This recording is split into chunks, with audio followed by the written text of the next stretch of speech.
Good morning, Volleyball Coaches of Canada. It's Coach Wildman. It's May 1st. Hope everyone's doing well during this time. We are on our 5th episode of Volleyball Coaches of Canada's Coaching the Coaches. Today we have Ben Josephson from the Trinity Western University men's team joining us. Also worked with the women's national team. The list goes on and on and on. So we will throw it over here to Ben. Just give me 1 second.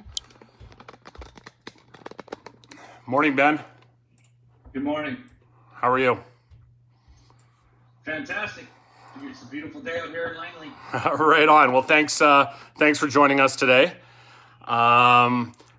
If you can do it, we have coaches from West Coast to East Coast here, from rookies to, 30, 40-year vets. Could you just do a little introduction on kind of who you are and, your path to where you are right now? That'd be appreciated. Wow. So my name is Ben Josephson. Currently the head coach of the men's volleyball team at Trinity Western University. This is just finished my 13th season as the head coach. Before that, I spent 3 years as the assistant coach there, and then I played for 5 years. So I fear change, clearly, but also just really love it at Trinity Western. I didn't really mean to get into coaching, kind of got into it by accident. And, it's like probably all of us on this webcast is once it's in your blood, you just can't get it out. You can't get enough of it. It's an addictive profession, and I really love working with the athletes. And I've been blessed enough to work with Canada. So this last year with the women's team with Tom Black, and then prior to that with the various levels on the men's side with the B team and the FISHU team and the youth team. And we've got the chance to work with incredible coaches and kind of steal all of their ideas and try to pass them off as my own.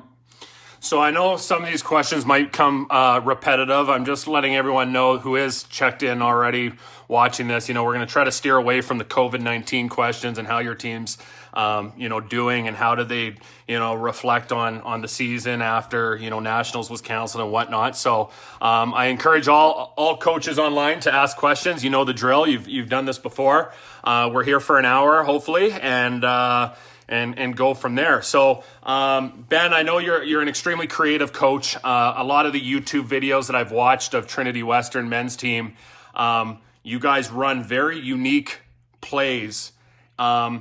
Is that something you encourage through practice, or is it something that these guys just kind of have certain guidelines that you give them, and then they create their own sort of plays in game-like situations?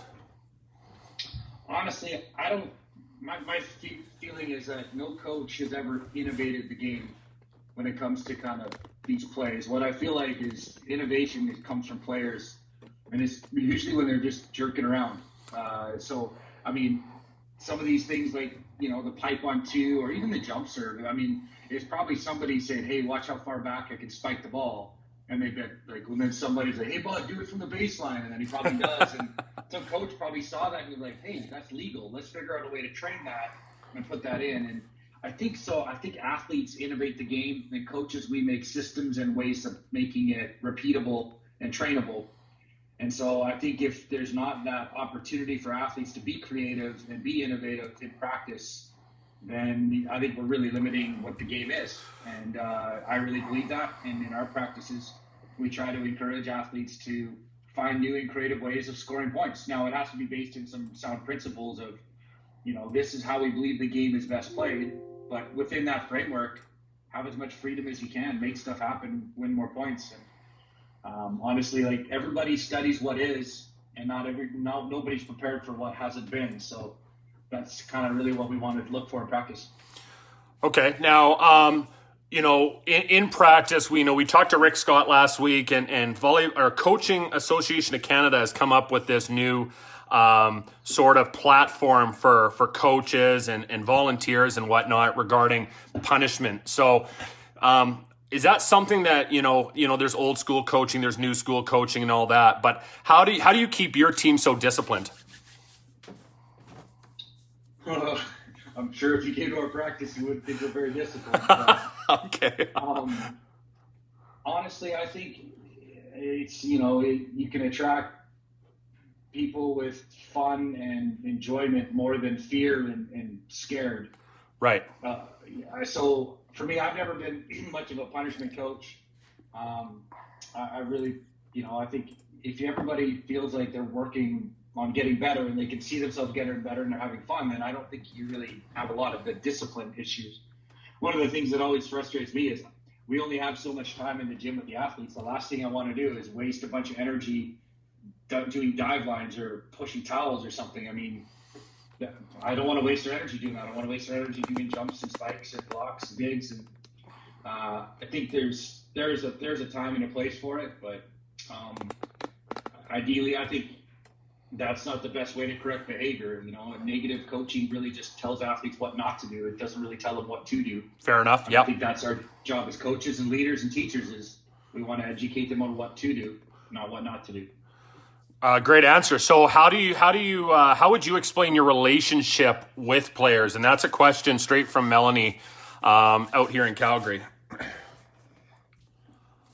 My relationship with players. Yeah. I think it's really important to have one. Of course. I think it's just really important not to treat athletes like commodities. They know it when they're being used and treated like a piece to your puzzle as a coach. I mean, at the end of the day, the coaches really don't do a whole lot. We empower our athletes to play well. We reduce the blocks that they stumble upon when they're trying to perform.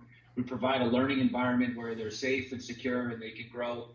And then we kind of just release them to the wild and let them play. And I think in order to create an environment like that, yeah, you really do have to have a relationship. But like all good relationships, they're two ways. So they're built on clear communication and trust. And there's no shortcut to those two things. I mean, you got to spend time to communicate, and you got to take time to build trust. Right. And I think that's kind of, it's paramount. Relationships, and again, that trust environment is far more important than anything you could do X's and O's, in my opinion. Now, being one of the most respected programs in the country on the men's and the ladies' side, obviously there amounts to be some form of expectation and also pressure. So every year to year. So how do you work with your athletes to deal with those sort of, it might not be something that is told to them up front, but obviously players knowing that they're coming to your program know that, you guys have been extremely successful in the past, and there's probably an expectation that you guys keep that going. So how do you deal with that? How do you deal with pressure? First off, we talk about pressure being a privilege. Okay. The fact that we feel pressure means that we have a legitimate chance to win, and not everybody has that. There's lots of teams that start in September and they don't have any pressure on them. Well, nobody expects that team to do much. And none of these guys came to Trinity Western to be on a team that doesn't have any expectations. I mean, all these guys chose to come to be a part of the legacy that's being built and to be a part of a team that has a chance to compete to be playing on the last day of the season. So I think, athletes who aren't wired for that shouldn't come and usually don't come. That's how we're wired. We have the expectations of competing in that tournament every year, and winning it. That's a bit of a crapshoot, to be honest. You got to get lucky to win that thing. But the reality of competing at the end of the season is the expectations of the program, and I think that guides our practices, it guides our training sessions, it guides our meetings. It really drives us to pursue the edge of what we're capable of. It's tough. This year, that senior class, those guys were really feeling the pressure down the stretch because we've made the national final 5 straight years, and this would have been they didn't want to be the first senior class not to make the national final. Exactly. Yeah. Now that's insane. We're not going to make the national final every year. That's just foolish. But the fact that these guys think those things is kind of to your point. There's kind of an unrealistic expectation level currently. And that's something that we just, we talk about our fears a lot. What are the things that scare us? What are the things that, might drive us mad down the stretch. And it's more important to name your fears than it is to ignore them. So we name them, and then we start to strategize on how many of those fears are realistic and how many of those things are just fluff. Like, again, the first senior class not to make the national final, oh my gosh, like, who cares about that? The fact that you've already been in 4 is an incredible legacy. For sure. The fact that you might miss one, who cares about that stuff? But it's just amazing what athletes get their heads hung up on. For sure. So for us, it's really important to get that information out in the open and start, again, with that relationship like Melanie talked about. We can start talking through how to deal with those things. Because, again, fears, rational or irrational, are real to the athletes. I mean, I got little kids, and they freak out over the weirdest stuff, and that's just, it's in their head and it makes them scared, and you have to deal with that. You can't just say, oh, it doesn't exist. Well, in their minds it does. Right. And athletes are very similar. Fear is a part of the game, and the people who deal with their fears the best usually play the best on the stretch. Okay, here's a question from Kent. I might say his name, Labster. As you are shaping your tactics and are looking at the players you are working with, how much do you include the athletes in the decision making versus the coaching staff dictating? Good question. Told you some of them are hard. So how much do we include the athletes in the decisions about our tactics? I think, let me answer that 2 ways just to make sure I get the question right. But I think we build our tactics as a staff when we're doing our tactics and our game plan and our system tweaks, maybe for an opponent. We spend an awful lot of time trying to mesh our athletes' strengths with the tactics of the game plan we're trying to do.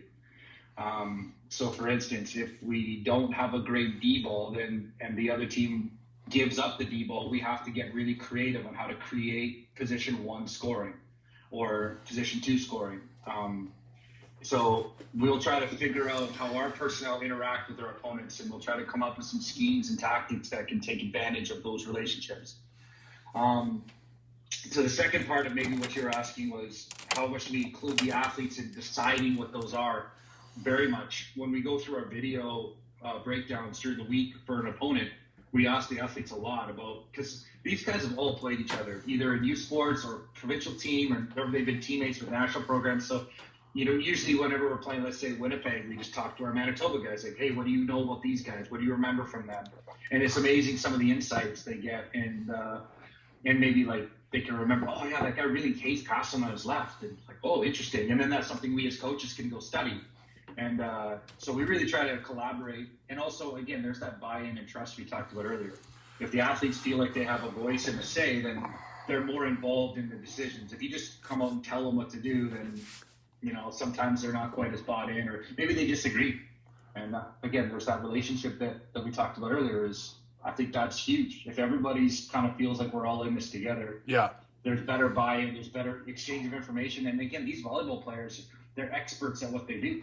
Whether you're dealing with a U16 athlete or a national team athlete, like they have a chunk of knowledge that's valuable. And we as coaches, our job is to filter information into a way that's effective. But our job isn't to know everything. And right. It's foolish for us to think that way. So think about, like, if we're the filter and we have a wide enough cone, imagine the amount of information we can funnel into a really good decision. And I think that's kind of the ability to include athletes and staff and, mentors and other people, and that's probably what a lot of people are doing today, is trying to gather more information into their funnel. Right. And then try to focus it like a laser and be like really precise and very powerful. Who's your mentor? Or mentors? That's a hard one. I don't know that I have one mentor. I have a lot of coaches that I look to for guidance and wisdom. But I don't know that I would say I have one mentor. Ron Pike, my coach, is probably the one I would say. My father is one that comes to leadership. Is another one. I have a lot of really good coaching friends that I talk to a lot. Like Tom Black and I have become good friends, and I lean heavily on him. I've talked to Glenn a lot over the years. Larry McKay's another guy. Sean Skye, Kevin Hambley at Stanford. The list goes on. Yeah, Brad Hudson, Terry Danila, Garth Pitch.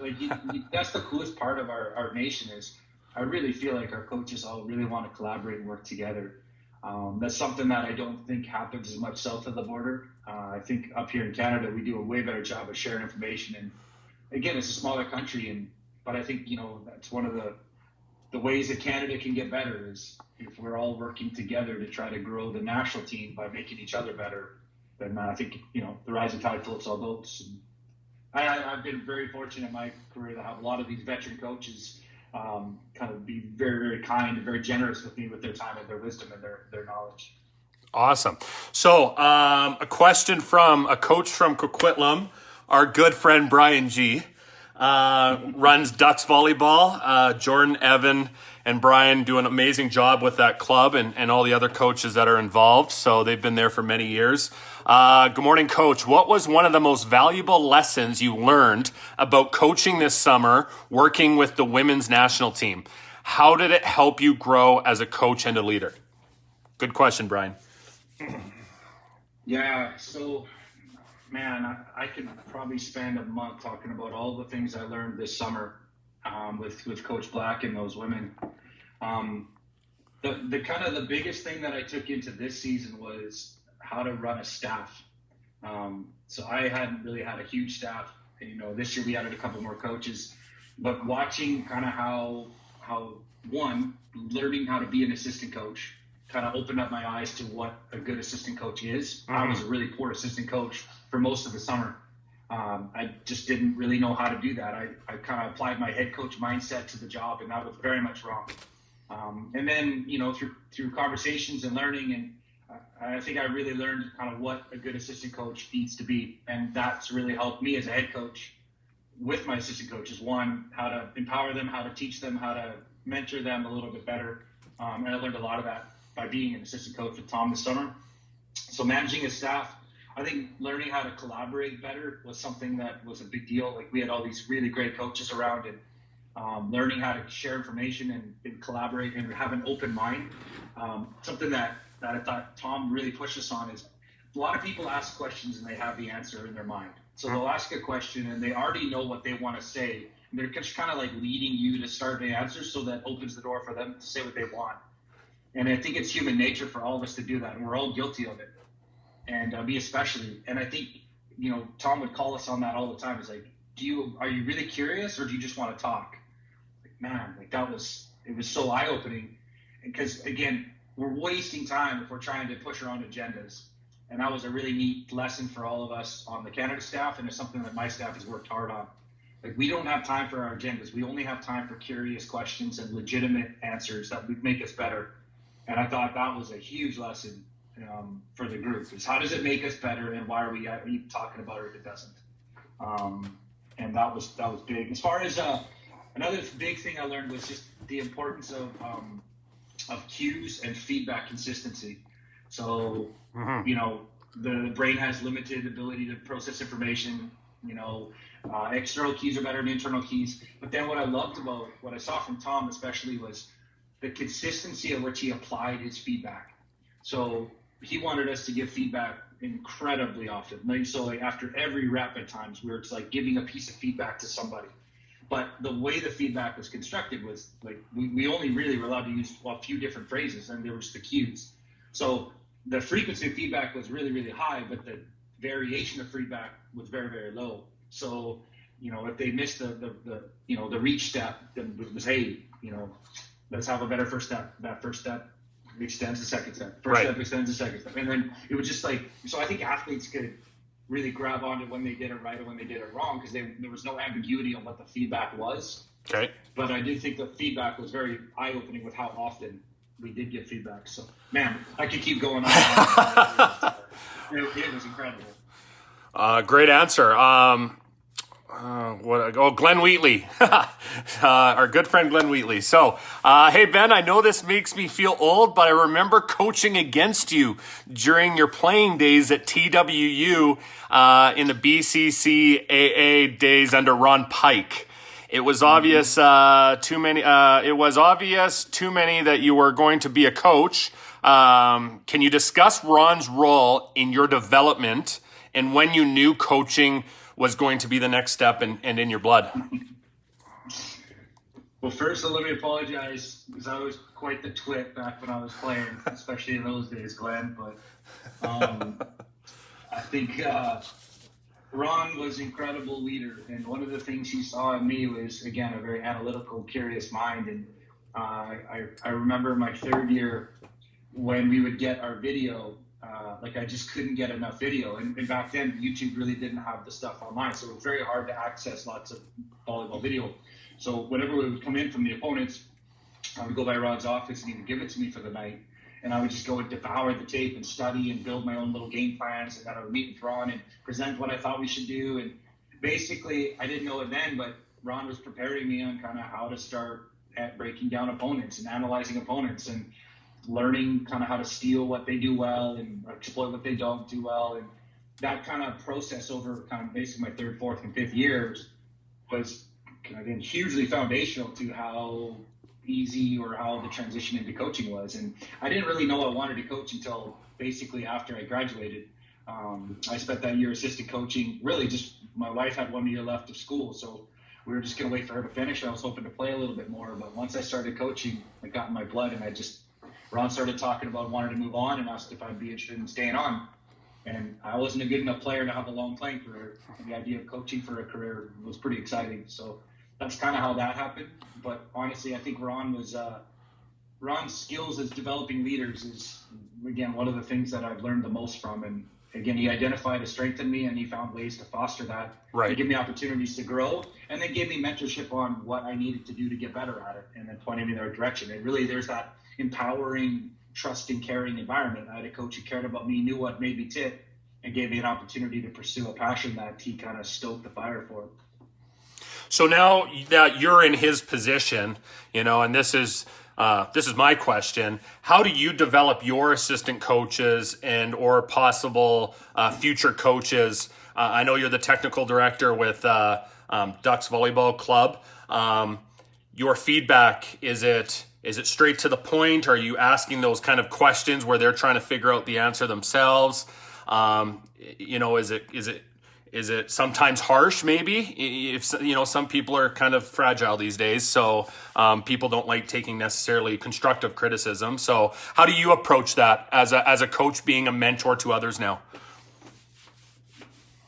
Well, I think with my staff, it's more of the same. Like, I don't think I have done a very good job with my staff prior to this season, and that largely because what we talked about is I didn't really know how to do that. And watching Tom model that and being a part of a really, really great staff this summer, I really learned the strength of it and how to make one work. And this year, I thought, we added, 2 former pros in Jordan Orr and Adam Schreimer to our staff. Right.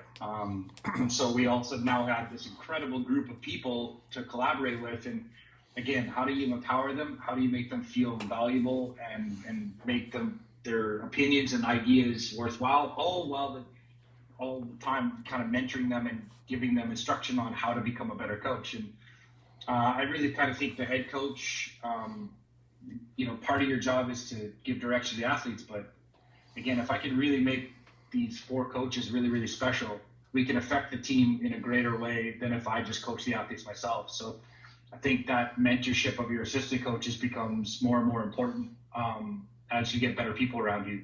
Right. And I've been fortunate to add, again, all these guys, with the exception of Jordan, played for us and played for me at Trinity. But I coached Jordan with the Canada Games team of BC. And again, so we've had a long relationship. And I think that mentorship is huge. I don't think being harsh is good at all. Again, it's similar. People want to be educated. They don't want to be told what to do, right, not what not to do. And I think assistant coaches are the same. Sure. And creating an environment where failure is okay and failure is actually encouraged is really, really important. So, right. Adam Schreiber's studying auto system attacking right now for me. And, we talk and all of a sudden like, I think we're off track here. Let's readjust it and let's go this way. And then we talk about why, and it's like, that makes sense. And then we both learn a thing or two, and then we're better for it. And I think that failure culture is so important. Okay. Now, you spoke earlier about, it was an eye-opening experience being an assistant coach, and we'll take gender out of it. For someone who's a head coach to go to in a higher level and become an assistant coach, what would be your number one thing a word of advice for someone that, has done head coaching for so long and now is transitioning into a higher level game and becoming an assistant coach, what would you tell them? Well, the first job of the assistant coach is to make the head coach's life easier. Fair. Okay. And what that means is different for every head coach. Okay. So a coach who's maybe needs some help with organization, a coach who needs help with culture, or communication, or technical advice, or video. Like every head coach has got strengths and weaknesses. And your first job as an assistant is to fill in the gaps and support that coach to make their life easier. Okay. And the second thing that I think I learned a lot is the assistant coach's job is to coach the head coach's system and their skills. So it doesn't matter, and so for me it was like, it doesn't matter what I know or what I think I know or how I would do it. That's not the job. The job is to coach what Tom knows and Tom's systems and Tom's skills. So my job is to become an expert at Tom's system and his skills. Right. And so I got to study like crazy. I got to ask like crazy. I got to be open-minded and humble, and I need to know the ins and outs of everything the way he wants it done, because if you have coaches pulling in multiple directions, then the team gets confused and the coaching isn't efficient and the team doesn't improve as well. So assistant coach, again, that's part of that first philosophy of you got to make the head coach's job easier. Yeah. So for me, for the first half of the summer, I really wasn't an expert at a lot of what Tom wanted us to do. And that's a fail on my part. But then kind of as I got better at learning what an assistant coach was, what Tom needed, I think, that was like, holy smokes, I got to learn this stuff better. Mm-hmm. And then it was just incredibly rewarding. And also then I think our staff got better, and then I think that's where the opportunity to collaborate opens up more, because once you're a master of the system, like the head coach is, then everybody sees the same things, and you can start to really dive into the problems of growth and improvement. But until you're all on the same page, it's just, that's probably the first challenge with having a staff, is how do you get everybody on the same page, right? Everyone buying into kind of making everybody's life a little easier. And that's the biggest thing. Can you make the head coach's life easier? And that's the first job. Okay, great answer. You're a popular guy on here. We got lots of questions, so I'm going to hit them hard here. So Pierre Sum, what was your thought process with running the lib out of position 6? Who took the second contact when setter took first contact? So we still had our left sides take the second contact, whether they were in 5 or in 6, and we still tried to have them play pipe on 2 as much as possible. It was just a lot more difficult out of 5. But one of the thoughts on that was, basically it was a personnel choice. Our libero is one of the best athletes I've ever had, and his speed and rundown ability and read ability was incredible. And then our left side players were really good kind of positional defenders. So what we know is the hard driven spike happens more times in 5, and the off speeds shots and the movement digs happen more often in 6. So really we were just taking advantage of our personnel, trying to put people in spots that their skill set would give them the best opportunity to make plays. And then we actually flipped it up based on opponents. Certain athletes, like one team we played our libero in 6 against one left side, and our libero in 5 against another left side. And that was simply because of their shot charts. Okay. And the style of ball that we wanted our players to dig. So it was very much personnel specific. Okay, that's a great answer that leads into this next question from Kent. You said that Moneyball was an important read for you because it taught you to look for the stats that are actually important. What stats have you found to be really important? Do you think it changes based on age and gender? Great question. Yeah, I think so. I think there's the way that stats work in my mind a little bit is they're multi-levels. So you have a couple stats that are kind of like spotlights, and so knockout percentage, point scoring, and side out would kind of be the main big 3 for me that are spotlights.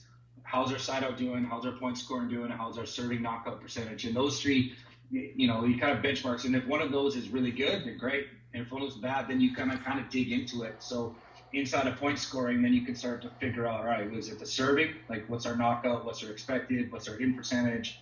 How often are we hitting the right target? Then you can work on, all right, is our block D, like what's our read percentage? What's our dig? So then, you know what I mean? Like there's different stats that you can dive into.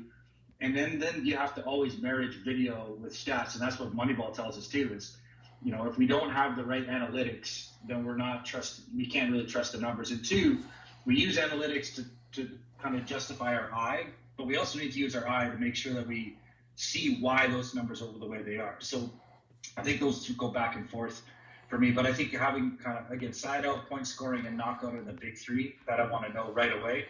And then if one of those numbers doesn't hold up, you can kind of drill into it. But I think that's the important part of what Moneyball teaches us is we need to have numbers and analytics that are more than surface level. We need to find ways to really judge what's important. And then we got to put weight on how points get scored. At the end of the day, if you have a better side-out percentage than your opponent, you win. Right. That's just a rule of the game in a set, not a match, but the set. Yeah. So side out better than them, you win. That's just the way it has to work. So that's why I love side out percentage. And then that's why side out and point scoring are correlated. So if you're coaching U14, know what your side out is and know what your point scoring is, and then you can figure out from there. But I think that translates right up to the Olympic level. Sure, and I know like Ryan Hofer on the women's side, he has a little book that he puts little ticks and little notes in during the game. Is there anything that you do during the game regarding taking notes, or do you like go tell your assistant coach, hey, write this down, or is there sort of a stat that you specifically take as you observe and watch? Yeah, no, I have a clipboard with a whole match sheet that I keep notes on. Just helps me organize my thoughts. I keep track of a few different metrics. Basically, what I say is in matches, you need to have the information to make good decisions. Right. So some coaches want a ton of data, so they have like full data running and they're sharing information. Other coaches, they don't hold anything. They just want to watch. Right. Everyone has their method. Ultimately, for me, when I talk to coaches, I would say, you need to find a way to get the information in a match that you can make real-time decisions with.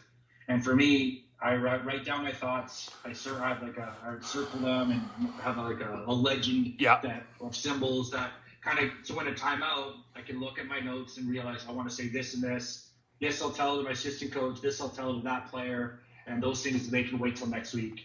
And it just because in the match, you have all these thoughts. Yeah. And I also find that it helps me manage my emotions a bit better too. Obviously, as coaches, we don't want our athletes to be negatively affected by our emotion.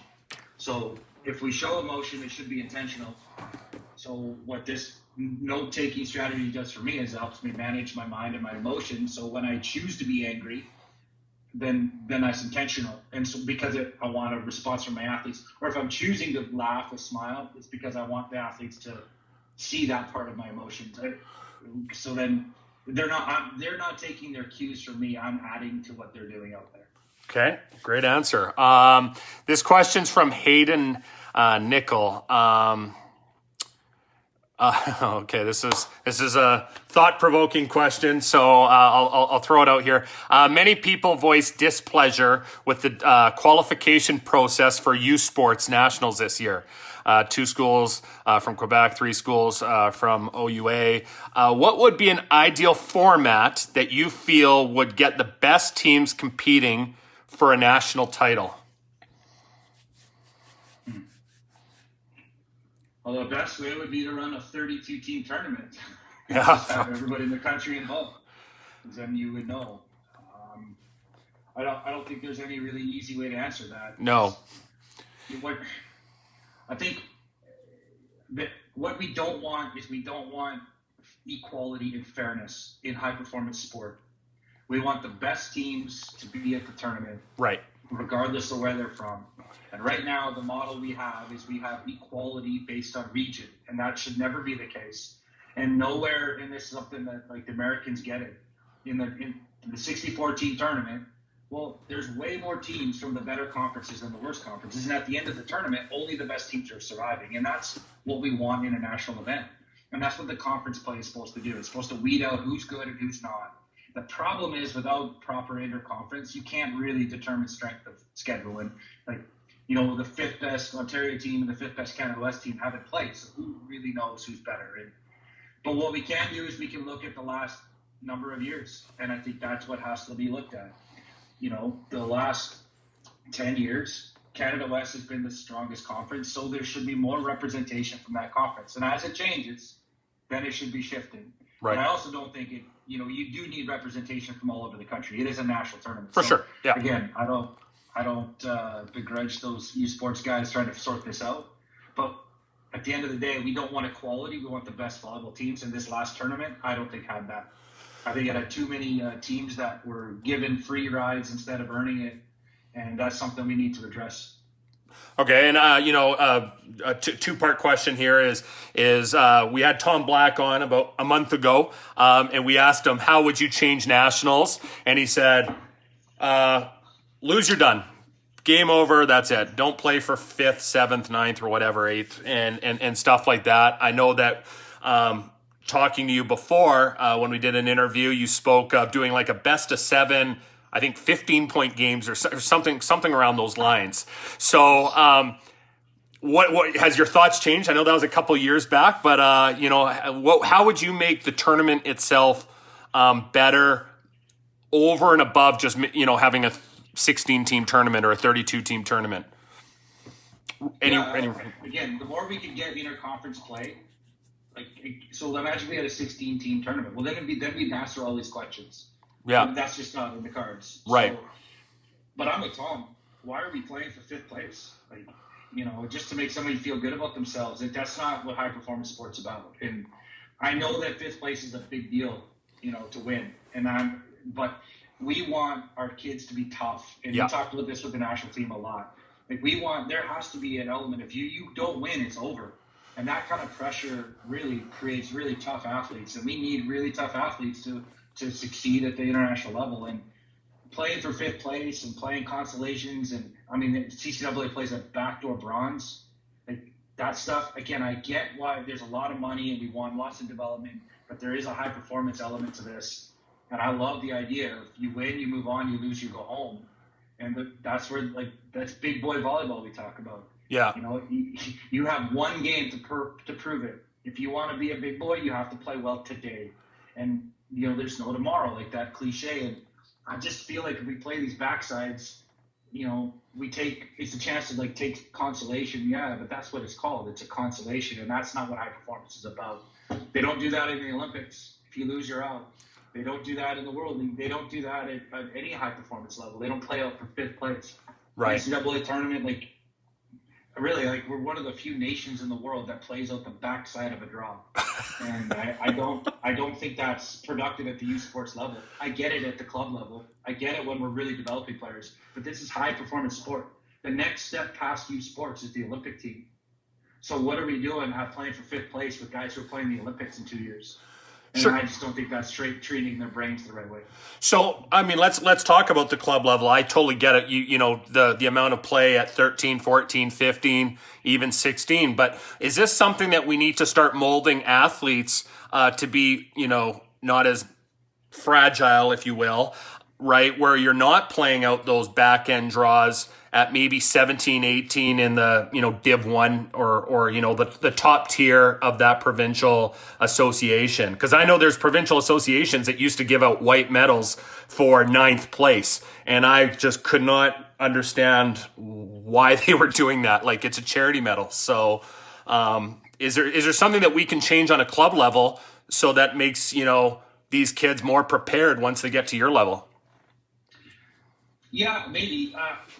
But again, I think there's a really fine balance here we're talking about when we're playing recreation, when we're playing developmental, and when we're playing high performance. Sure. So, and I think that's where Volleyball Canada's worked really hard with stuff like the LTAD and their training modules for coaches to try to figure out how to kind of build those multi-tiers. And I do think that's really, really important. Yeah. You have to have a wider base to have a higher peak in the pyramid of development. Right. But so to your point, when does that go from a developmental side to a high performance side?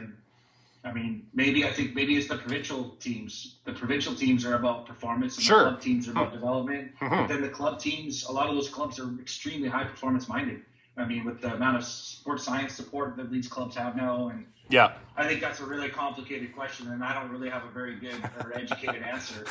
But I do think that having our athletes compete at a higher level when they're in club more consistently will help their readiness for the U Sports level. but I don't necessarily think that is always going to be the right idea. I Right. mean, if we handle the youth sports the way we're supposed to, that is the bridge between international volleyball and development volleyball. Right. And then some of them are going to be, some of those athletes are going to be able to play that level, and some will never be international volleyball players, and that's Right. fine. They'll be able to get a degree and play some ball in college and have a great time. Right. And I think that's the pyramid. The higher you go, the fewer survive. And I just think that's a really tough one. But I think Volleyball Canada is working really well on that stuff to try to create a layering structure with, again, the fair play down low, triple ball stuff. Like, they're really working hard to create that pyramid. I would love to see the provincial teams have a little bit more high performance focused stuff, like no consolation and. Back in the day when we played club, only one team out of province got to go to nationals. You had to qualify. Yep. It wasn't an open thing. That's right. Like, what about if there was something like that for club? U18, you had the provincial champions plus, 3 wild card teams, and then you have a 16 elite national championship tier 1, and then everybody else kind of plays an open after that. Yeah. Something like that would give a chance for the really high performance players and coaches and clubs to play that way and start to get really exposed for that, because the kids are going to youth sports and NCAA. They're jumping into the fire, and if they're not ready for it, the fire will burn them up.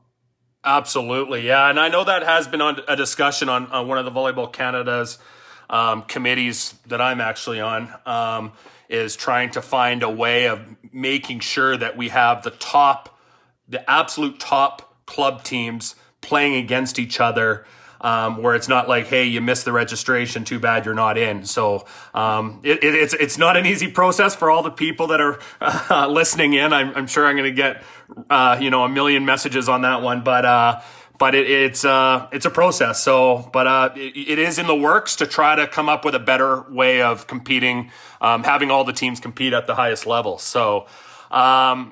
Kent, your program has developed a large number of highly skilled athletes consistently. When you're putting your teams together, are you looking for potential or current level? Can you share your recruiting philosophies? Great question, Kent. Great people make great players. So first and foremost, you need great people. I got to spend a huge amount of time away from my family with these young men. Yeah. And if they're jerks, I don't want to leave my kids to go hang out with a bunch of jerks. So first and foremost, they got to be bros, they got to be buds, they got to be people I want to spend time with. And that same thing with the summer. Like, that group of women was just incredible to be with. So that's huge. When you're with people you really enjoy, then that everybody has more fun and everybody gets better and performs well. So first and foremost that. Secondly, you got to have better players than the other team. Fair. If you don't have better players, you're going to lose. There's a reason why the same 5 teams in the NCAA are in the Final Four every year. There's a reason why the same 4 teams in youth sports are in the Final Four every year. Like, it's not. You could predict almost at the outset of the season who the 4 or 5 best teams are, because coaching is such a small part of the equation. I think the analogy of 5% better, 30% worse is such a true one.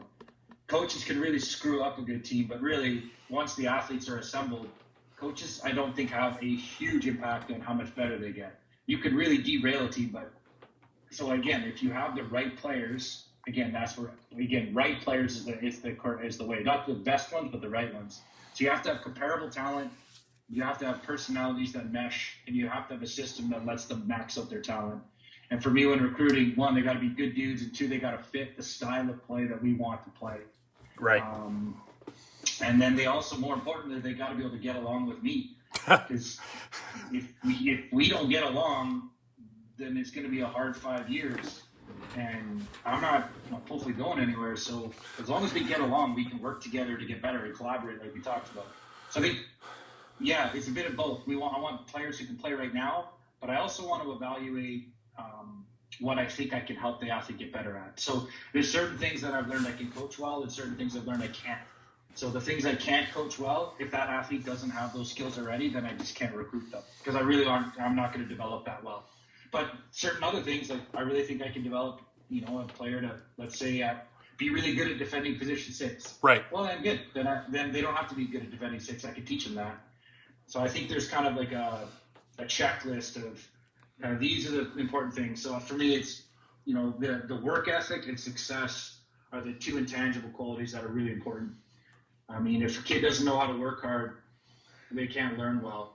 And if a kid's never been successful, I find I can't teach them that. And if they don't know what success is, they're not really understanding how hard you have to work to get it. Now, I don't think everybody on the team has to have an understanding of success, but I think a bunch of them do. Right. So most of the kids on our roster have won a provincial championship or a national championship at some level. And I think that is a really important quality for me. So when I'm talking about what it takes to be a champion, these guys who've won before, they're like, yeah. Whereas nobody in your team really knows what that's like. Man, that's a hard conversation to have. And the amount of buy-in it takes to convince athletes of what it takes to be special is really difficult. So, again, club coaches have a hard time because you guys don't get to choose your players, and that's the beauty of college sports. I get to scour the country and try to handpick the people that I think would make great Spartans. And but there it is. You got to be great people to be a great player, and if you work hard and you're a good person and you got to be tall and jump with a good arm. But that's being good at volleyball. Fair. Now, we've talked about culture with Trinity specifically, and Ryan spoke about it a couple weeks back when he was on. Do you and Ryan, even though you're coaching different genders, do you guys collaborate regarding your philosophies and the philosophy for Trinity Western itself in the volleyball, seeing that you guys have such you're a highly regarded program for men's and women's? Yeah, Ryan and I talk a lot, so I think we share ideas a ton, and we have really common kind of roots in some of the things we believe. Obviously, Trinity Western, being a faith-based school, is rooted in biblical principles, and that's something we both really drive deep into our cultures. I think, but I mean, I don't think we collaborate. Like, I think it's really important as coaches that we have our own style. Sure. Ryan and I are extremely different people. So we talk to our athletes very differently. We have a culture that reflects our personalities and our team's personalities, and we recruit very different types of people. And because he's recruiting people that fit his style and his system and his personality, and likewise, I'm doing the same. And I think that's what making a good culture is. A good culture is everybody fits into kind of what the group's about and what the core philosophy and principles are. And so I think we collaborate a lot as far as talking shop and learning from each other. But I don't think it's like we're kind of aligning our beliefs together. Okay. Now, Ryan's a big reader. He's recommended many books.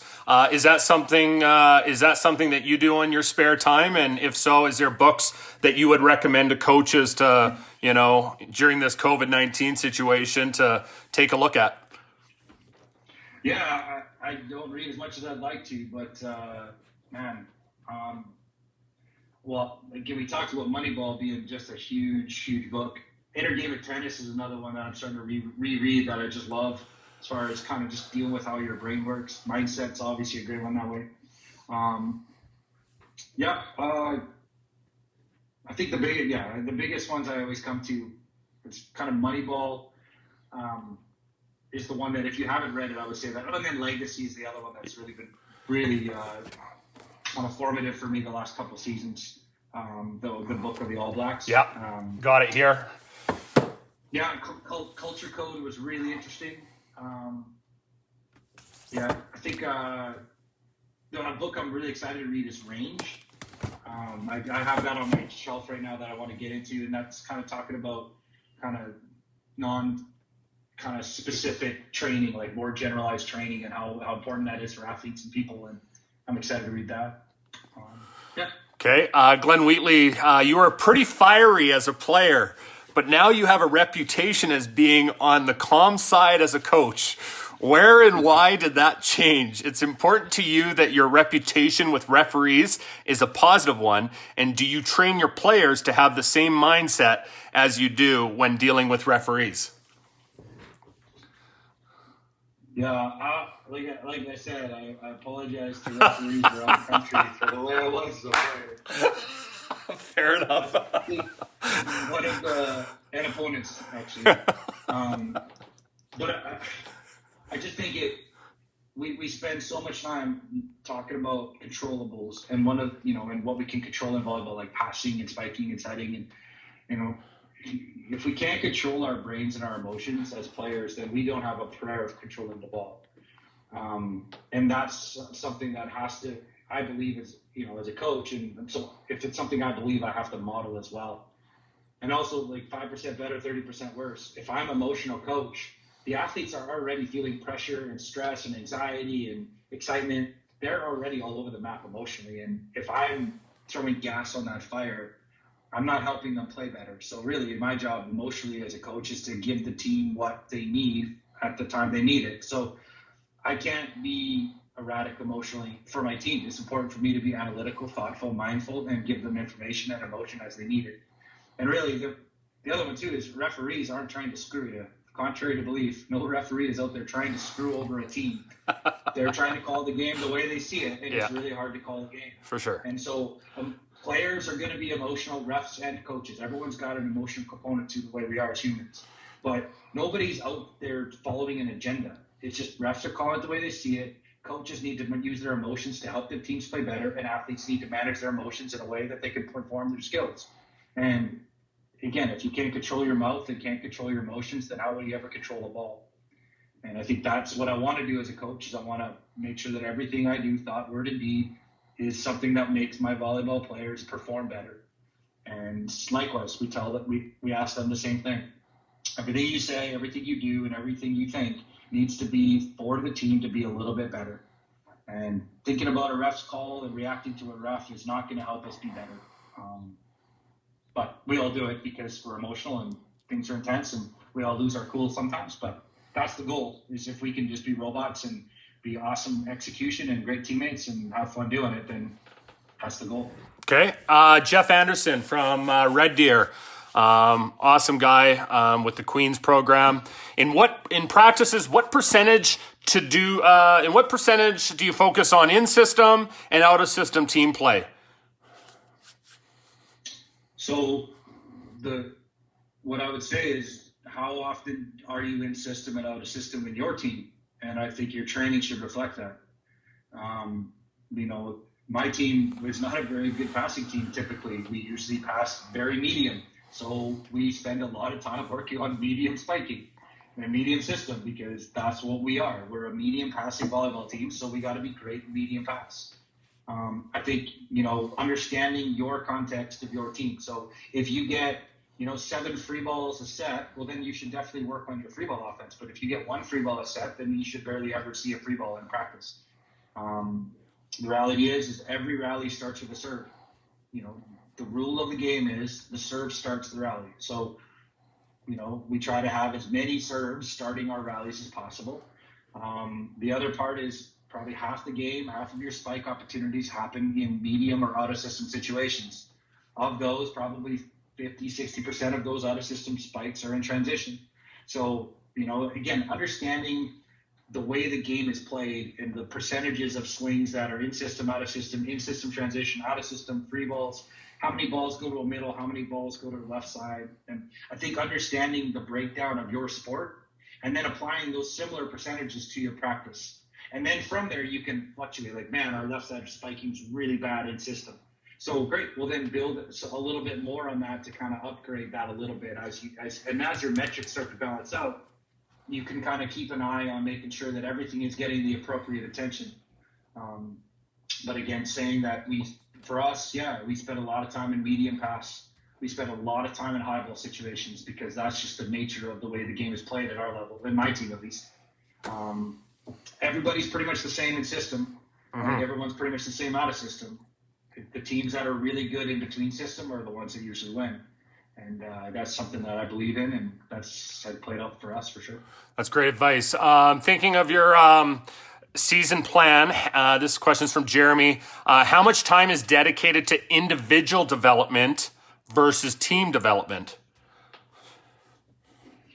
Yeah, so, we're really, really lucky at the university level that we have tons of time to work with our athletes.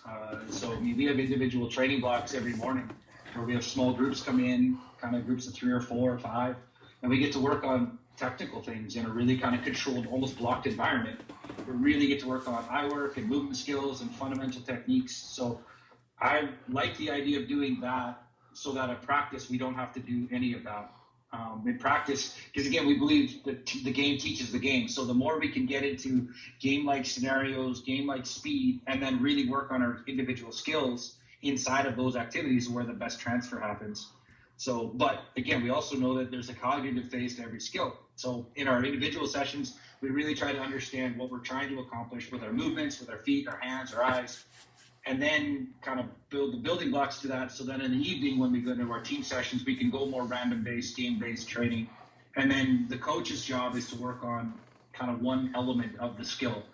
So I think that's something that gets lost in the random training is we love the game-style training, but you can do very specific individual coaching inside of that. And I think that's something that we work hard as a staff is if we're doing a block defense drill, one coach will be working on setters. Let's say my other assistant's working on our defenders and I'm working on the blockers. And then I'm only really coaching up the eyes that day because we decided that eye work is an element we need to focus on.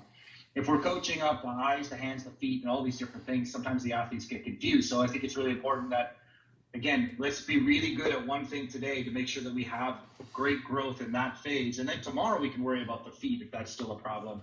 And I think that kind of ability to really be focused in your feedback inside of a game-like activity is a really great way to learn and a really great way to get great transfer from the athletes. Glenn Wheatley asks, you are constantly writing in your magic book on the sidelines. What are you writing specifically in relation to the job? I think we answered this question already, Glenn, to be honest. But here, I'll throw it to you again so you can give a Cole's Notes version. What are you writing specifically in relation to the jobs of all your assistant coaches? And again, I think we asked this. Swear words usually, circling things. And, again, I'm making notes that I want to talk to the athletes in practice or in timeouts. I'm making notes of what to work on in practice based on what I've seen. I'm taking a quick plus minus for our athletes on the floor. Again, there's that money ball thing. I don't want my eyes and my emotions to judge. It's like, man, Lepke's sucking today. But then you look down and he's like, whoa, he's plus 7. Oh, okay, well, he's actually fine. But it's amazing how often that happens. I'm keeping an eye on our global metrics. If we're missing a lot of serves without getting a lot of positive result, then we got to start thinking about maybe changing our serving target or strategy. Like I said, I want information in the match to help me make good decisions. And then my assistants are doing something similar. We like using iPads on the bench with delay because then, we, especially our setting coaches, they can watch the opponent blockers and then look back at what they did to kind of confirm or kind of disprove what we think. Right.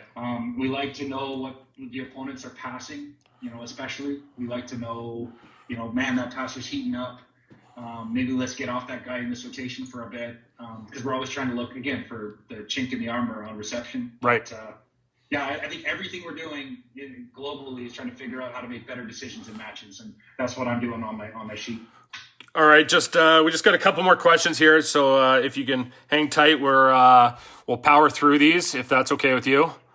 Hey, we're in quarantine. I got nowhere to be. Okay, what advice would you give to young coaches who want to move up to the next level?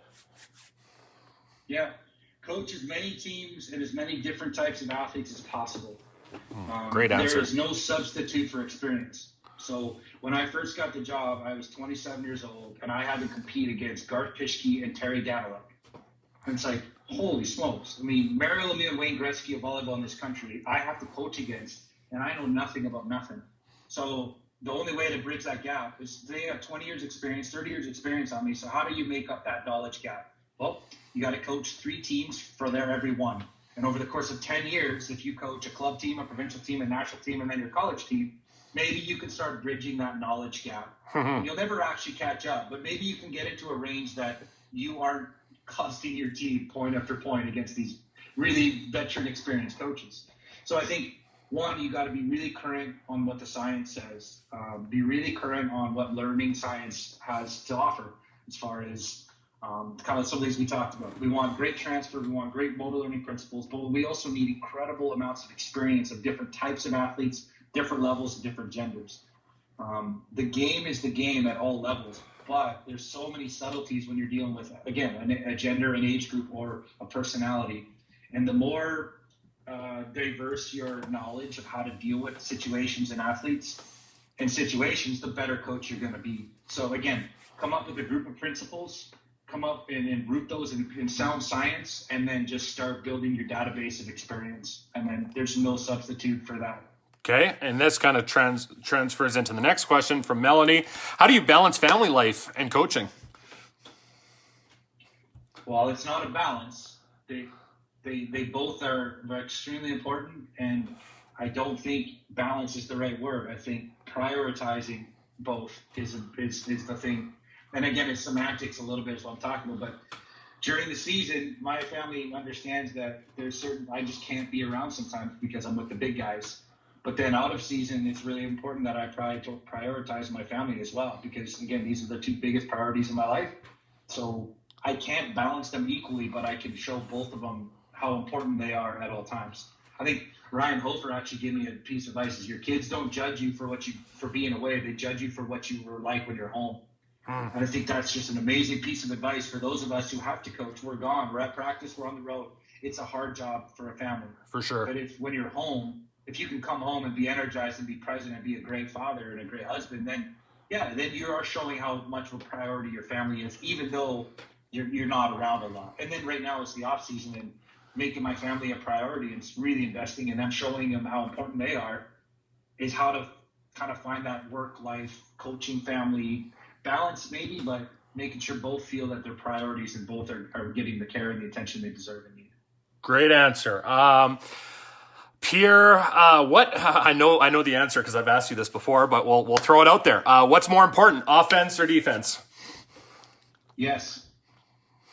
Yes. Okay. Indulge us in your yes answer. They're both really important. Yeah. You can't be bad at either. And then part of it's your personnel.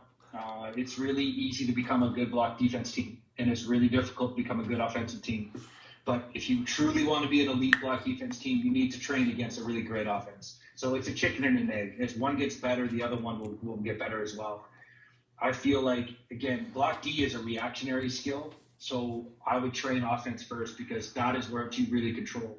Cool part of our game is when we have the ball, the other team can't take it from us. There's no interceptions. There's no steals. I have 3 touches with my volleyball team to create a scoring opportunity, and there's nothing you can do until we touch it 3 times. So we have an amazing opportunity as a coach, as a coaching staff, to really become great at upgrading our 3 touches and then making life as difficult for our opponents as possible. And then if you can be really great as an offense, then you could just train your block D to kind of match up. And then so that when they play an opponent, they're not stressed out beyond what you can in practice. And that's kind of our thought. It's having a really dynamic, kind of aggressive offense, against a really disciplined, fundamentally sound defense. You can really create a really dangerous kind of yin and yang scenario. So offense would be the priority, mostly because it's the hardest thing to train, and it's the thing you have the most control over. Now, would your answer be modified based on male or female athlete? And would it be modified based on youth sport and club? So here again, come back to, I can't remember, there's somebody in Red Deer asked the question, I think, but about in-system, out-of-system. Yeah, Jeff Anderson. You need to know the reality of your game. So how many kills do you actually get? How many spike opportunities do you actually get? How many blocks are even possible? How many transitions do you get? I think understanding the reality of your context will help guide your decision. Again, we need to train to generate points, right? So like digs don't score points and blocks don't win games. 55% of your points are going to come from your kills. Right. So everything you're doing needs to be designed around how to generate more kills, because you have more scoring opportunities in that phase than any other phase. So you block the ball to get the ball to your center. You dig the ball so that you can run transition. You serve the ball so you can get the ball back. Like that's kind of the mindset. So, but I think at the younger levels, blocking is way more difficult and digging takes a priority. So working on your digging when you're younger is more important than blocking for sure. People don't pass as well when they're younger, so you got to work out of system more than you'd work in system. I think transition in the women's game is so much more important than the men's game, especially at the highest level. You know, the amount of transition swings, the amount of digs that happen in women's volleyball is way more. So again, your ability to transition and get reset in your block defense are really, really important skills in the women's volleyball. Men's volleyball, you have to be great out of system, and you have to be great in first ball set out, which means you have to be great at serving. And that's kind of, again, it comes down to, you need to understand the reality of your context, of your gender, your age group, and your personnel. And then you got to try to spend time training the things that you're really good at to max them out. And then you can start filling in the holes of your weaknesses. Awesome. Any final thoughts or final comments that you would like to throw out to all the coaches that have been watching this? This will be on YouTube as well. So any final thoughts? No, I mean, just make sure your kids have fun. We can't lose players from our game. Right. And the first thing, you know, one of the reasons I recruit a lot of basketball players, because a lot of the basketball coaches that I recruit against are really mean to their athletes. Yeah. So it's just, they yell at them and they get meant to run lines, and all of a sudden these guys come to play volleyball. Like, wait, I'm not running lines and I get just to jump all day? It's like a dunk competition the whole practice. It's like, yeah. So a guy like Ryan Slater, that's why he chose to play volleyball. It's just more fun. It's more fun to practice. Steve Marshall, Ben Ball, all these guys came from basketball. And again, I'm picking on basketball by saying it, but I think we don't want to be the reason. I can't remember who said this. Never be an athlete's last coach. Yeah.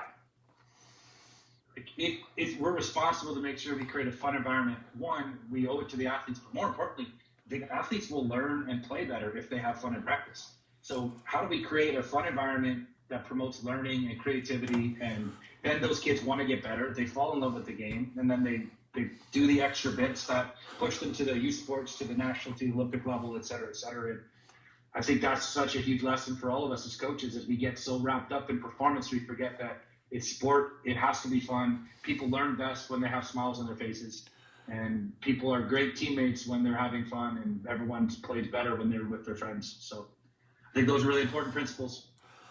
Awesome. Yeah. So thanks so much, Ben, for joining us today. I know this has been an amazing experience for us as coaches, listening to your knowledge and all that. I wish your team the best of luck once the dust settles regarding the COVID. And thanks for doing this. Like, I love watching these things, and again, it's just growing our coaching community and our knowledge base. It's just so awesome. So thanks for doing it. Awesome. Thanks, Ben. We'll chat soon.